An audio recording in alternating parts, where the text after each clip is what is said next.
phone with SIM, varieties of mobile phone with SIMs. ये seize हुआ है, सीजा list हुआ है, प्रोसीड्योर होता है, इन्वेस्टिगेशन में इससे ज्यादा नहीं बोलना चाहिए, ठीक है। ये देखिए न्यू गवर्नमेंट आया है, ये क्रैकडाउन मेथड्स है, इसलिए हम पब्लिकली किया, हर रोज इसमें पत्रकार सम्मेलन नहीं होगा। इट्स ए वन मैसेज, ये हमारी काम था, सरकार की काम था, करेक्शनल होम की काम था, पुलिस का काम था।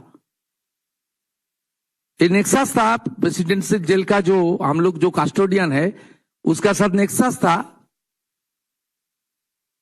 से जो मानी होते हो सकता है, पॉलिटिकली प्रेशर दिदेन गवर्नमेंट का हो सकता है, कोई पावरफुल आदमी हो सकता है इनके अंदर, लेकिन इसको हम लोग नया सरकार का नया एक क्रैकडाउन मेथड इसलिए खुलासा किया, बंद कर दीजिए सब, ये सब काम बंद कीजिए, नहीं तो जो लोग बाहर से इस नंबर में फोन किया जेल के अंदर, उनको भी जेल के अंदर जाना पड़ेगा, ठीक है। हमें होएगा सीएम सर एक सवाल है, सीएम की घटना पे एक सवाल है sir. No please sit down. আমি আরেকটা বিষয় আপনাদের সামনে ঘোষণা করছি, প্লিজ লিসেন। ঘোষণা করছি, আপনারা জানেন যে আরজিকর ইনসিডেন্ট, আমরা এমনিতেই সোমবার দিন ক্যাবিনেটে আপনারা অনেক সিদ্ধান্ত দেখবেন যে আমাদের চার্জশিট ডিক্লারেশন এবং ম্যানিফেস্টোতে অনেকগুলো বিষয় বলা রয়েছে, অ্যাট্রোসিটি এগেইনস্ট ওমেন, আমাদের ইনস্টিটিউশনাল করাপশন, ওগুলো আমরা পরে পরে বলবো। ক্যাবিনেটের অ্যাপ্রুভাল নিয়ে, প্রপার অথরিটির অ্যাপ্রুভাল নিয়ে আমরা আপনাদেরকে নিশ্চয়ই জানাবো। কিন্তু এজ এ হোম মিনিস্টার আমি চার্জ নেওয়ার পরে মাননীয় চিফ সেক্রেটারি, মাননীয় হোম সেক্রেটারির কাছে রিটিন চেয়েছিলাম যে কলকাতা পুলিশের আরজি করের ইনসিডেন্ট এবং তার পরের কিছু বিষয়গুলো নিয়ে কি তারা কিভাবে হ্যান্ডেল করেছেন। The leadership of the chief secretary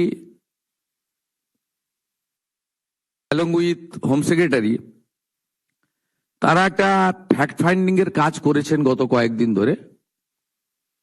সেইটা দেখার পরে ইনিশিয়ালি আজকে আমরা একটা অ্যাডমিনিস্ট্রেটিভ অ্যাকশন নিলাম, এজ এ হোম মিনিস্টার আমি ডিক্লেয়ার করছি। সেটা হচ্ছে ওই সময় যে ইনসিডেন্ট ঘটেছিল তাকে মিসহ্যান্ডেলিং করা, প্রপারলি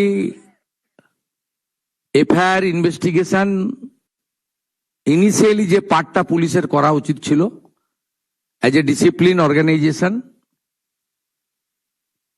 সেই বিষয়গুলো দেখা। আমরা কিন্তু মূল ইনভেস্টিগেশন পার্টে যাচ্ছি না, কারণ ওটা সিবিআই করছে এবং কোর্টে পেন্ডিং রয়েছে। আমরা শুধুমাত্র আমাদের সরকারের যে লোকরা ছিল, specially the senior police officers, দিদেন কলকাতা পুলিশের যারা ছিলেন সিপি এবং ইনক্লুডিং অল, এবং সবচেয়ে বড় অভিযোগ যেটা ইনিশিয়ালি আমাদের কাছে থ্রু মিডিয়া অনেকবারই এসেছে ভিকটিমের মাদারের পক্ষ থেকে, যে দুজন police officer on behalf of the state government টাকা দিতে চেয়েছিলেন। তদন্ত করতে হবে যে অ্যালিগেশন কতটা, কিন্তু ইনিশিয়ালি আমরা মনে করি এই তদন্তগুলো করতে গেলে যাদের বিরুদ্ধে অভিযোগ পুলিশ আধিকারিক, তাদেরকে সাসপেনশনে রেখে তদন্ত করা উচিত, নইলে তদন্ত কখনো ট্রান্সপারেন্ট হতে পারে না। আমরা কিন্তু আবারও বলি, সিবিআইর পার্টটা আমরা ঢুকছি না, ব্রুটাল রেপ অ্যান্ড কিলিং ওসব ওই পার্টটাতে আমরা ঢুকছি না। হাইকোর্ট সুপ্রিম কোর্টের অনেকগুলো গাইডলাইন আছে, ওই পার্টে ঢুকছি না। আমরা শুধু সিচুয়েশনটাকে মিসহ্যান্ডেলিং করা, offer financial one type of bribe on behalf of the, কার পক্ষে নিয়েছেন ওনারা, যখন ইন্টারনাল ফ্যাক্ট ফাইন্ডিং হবে, ডিপার্টমেন্টাল ইনকোয়ারি হবে, তখন ওনাদের যাদের বিরুদ্ধে আমরা আজকে অ্যাকশন নিচ্ছি তার বক্তব্য নেব, এবং ভিকটিম ফ্যামিলি যদি চান তাদের বাড়িতে গিয়েও আমাদের অফিসাররা নিয়ে আসবে, এবং তার পারিপার্শ্বিক যা আছে phone call record WhatsApp chart, এগুলো আমরা পরে পরে বের করব। তখনকার যারা অফিসাররা ছিলেন তাদের সঙ্গে কাদের কাদের কথা হয়েছে, কোন মন্ত্রী মুখ্যমন্ত্রী দিদেন টাইমে তাদের কোনো ইনস্ট্রাকশন ছিল কিনা, এগুলো আমরা সব বের করব। কারণ ওদের যে অফিসিয়াল এবং পার্সোনাল সেটা আপনার ইনভেস্টিগেশনের পার্ট, কিন্তু আমরা ওই মিসহ্যান্ডেলিং আর পরিবারকে বেআইনিভাবে অর্থ অফার করা, আর একজন ডিসি তার প্রেস কনফারেন্সের অ্যাটিটিউড এবং language in front of media, এটা আমাদের রাজ্যের ক্ষেত্রে খুব একটা সুখকর ছিল না। এই সব কিছু দেখে, কারণ ইটস এ ডিসিপ্লিন ডিপার্টমেন্ট, উনি spokesperson of the Kolkata police ছিলেন না অফিসিয়ালি, আমরা এখান থেকে তথ্য নিয়েছি। উনি spokesperson of the secretariat, PD, police ডিপার্টমেন্টের স্পোক্সপারসন বা হোম ডিপার্টমেন্টের স্পোক্সপারসন ছিলেন না। উনাকে পার্টিকুলার আরজিকর ইস্যুতে সাংবাদিকদের সামনে কথা বলার জন্য কোনো কাগজে কেউ দায়িত্ব দেয়নি। কেউ ভার্বেলি দিয়ে থাকতে পারে, সেটা কল রেকর্ডে বোঝা যাবে, কিন্তু উনার যে বক্তব্যের থ্রোয়িং, এটা নারী সমাজ, মাতৃশক্তি, আমরা সবাই তো ভারত পিতা বলি না, ভারত মাতা বলি। অভয়া ইনসিডেন্ট আমাদেরকে নাড়িয়ে দিয়েছে গোটা পৃথিবীতে, এবং নিশ্চয়ই পশ্চিমবাংলার মান, মর্যাদা, গরিমা সব নষ্ট হয়েছে। ঠিক আছে, আমরা আরো অনেকগুলো মেজার নেব। আমরা আজকে 3 জন আইপিএস কে সাসপেন্ড করছি।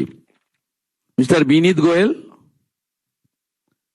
উনি এখন এডিজি রয়েছেন আইবিতে, আর আরো 2 জন আইপিএস, শ্রীমতী ইন্দিরা মুখার্জি এবং শ্রী অভিষেক গুপ্তা, এই 3 জনকে আমরা আজকে সাসপেন্ড করলাম। এবং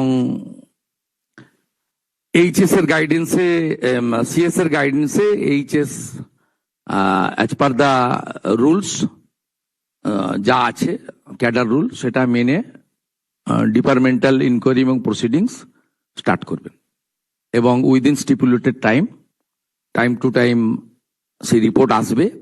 যেটা প্রেসকে বলার বলবো, যেটা ডিপার্টমেন্টাল অ্যাকশন নেওয়ার আমরা নেব, এবং যেটা আমাদের যেহেতু ইউনিয়ন ক্যাডার, যেটা আমাদের ইউনিয়ন ক্যাডার, ওনার যে কন্ট্রোলিং অথরিটি, সেখানে জানানোর আমরা জানাবো, সেটা তার প্রসিডিওর বলা আছে ক্যাডার রুলে। কিন্তু ইনিশিয়ালি আমরাই 3 জনকে সাসপেন্ড করলাম due to mishandling and offering bribe to the victim family and organize press conference without the permission from the appropriate authority.